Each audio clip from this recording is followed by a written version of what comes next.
manifestou-se e sempre há de manifestar-se no meio de nós, até a sua vinda no fim dos tempos.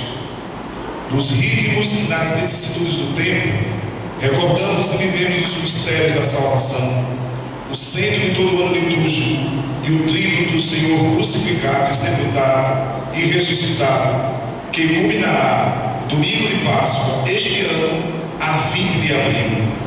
Em cada domingo, Páscoa semanal, a Santa Igreja torna presente esse grande acontecimento no qual Jesus Cristo venceu o pecado e a morte.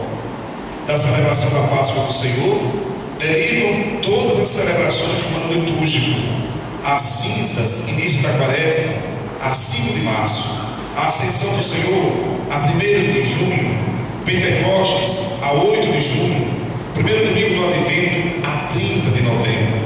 Também nas festas de Santa Mãe de Deus, dos apóstolos, dos santos e na comemoração dos restos fundos, a Igreja peregrina sobre a terra proclama a Páscoa do Senhor.